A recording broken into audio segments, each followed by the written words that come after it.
You know, I'm always talking about the most effective resistance is done on a hyper-local level. We have the greatest ability to impact change right in our own neighborhoods, in our own cities. And that's where we're going to be successful in pushing back. I know it can feel like the federal government is all powerful and terrible and oppressive, but y'all, we have so much ability to resist what they're doing by getting involved in state and local government. So many of the ways that the regime has been successfully stopped is by our local and state elected officials, and also by neighborhood associations, by local grassroots organizations, by businesses, by schools that refuse to comply and bend the knee.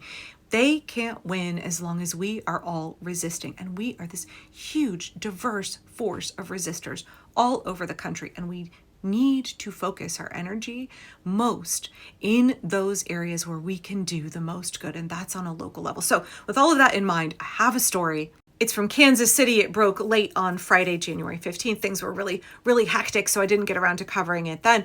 But I want to share it now because I think it's really important. And there's a lot of takeaways for us. Hours after ICE toured a Kansas City warehouse, the city council blocks federal detention center permits. Okay, let's provide a little bit of context here.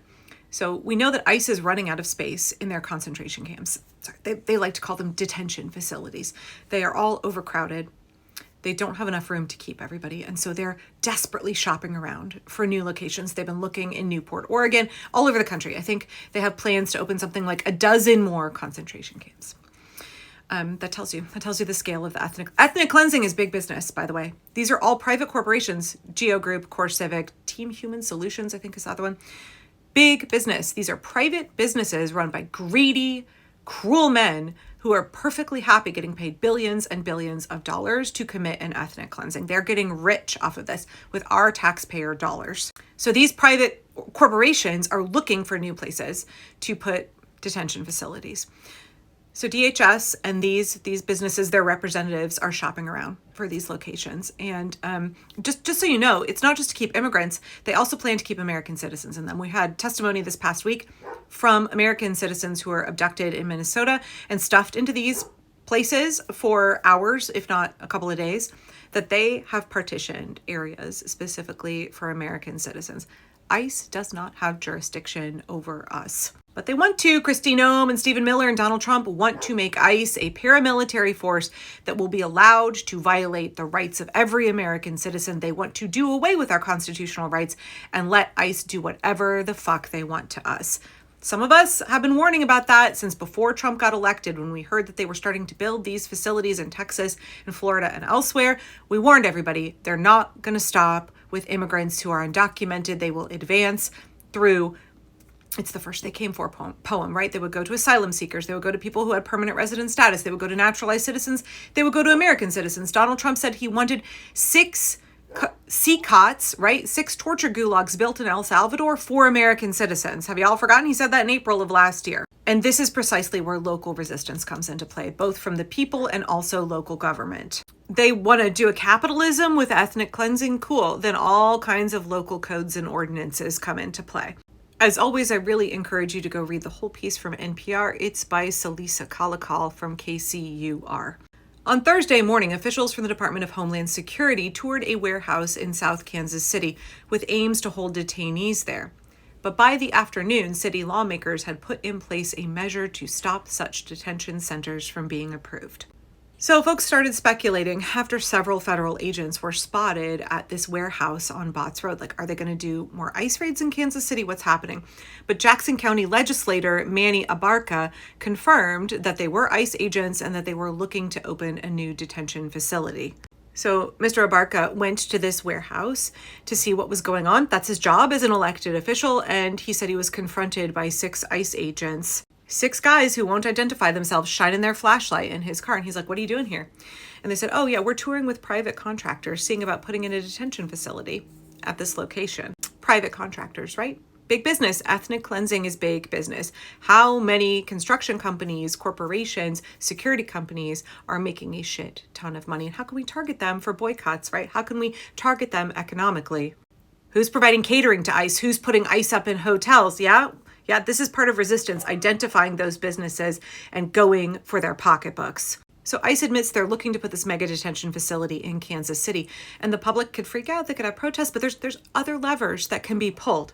And City Council knew what to do. Within just a few hours of the confirmation that this tour of the warehouse had taken place, City Council moved swiftly to approve a moratorium on all city approvals for non-municipal detention facilities. The vote was 12-1.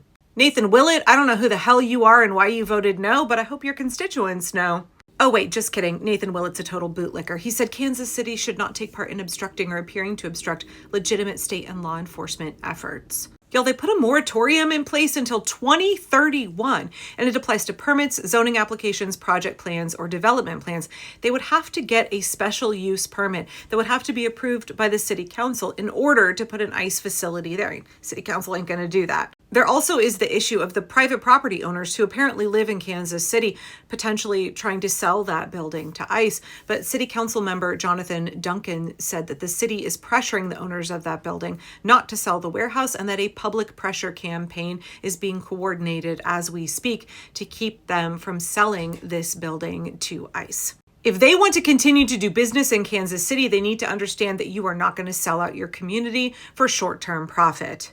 So way to go. This is what local resistance looks like. This is one key component. How do we use the levers of local government in order to prevent the federal government from oppressing us and advancing their authoritarian agenda? So this bootlicker Willett on city council said that Kansas City will ultimately lose the fight because it violates the supremacy clause of the U.S. Constitution. But other members of city council are like, no.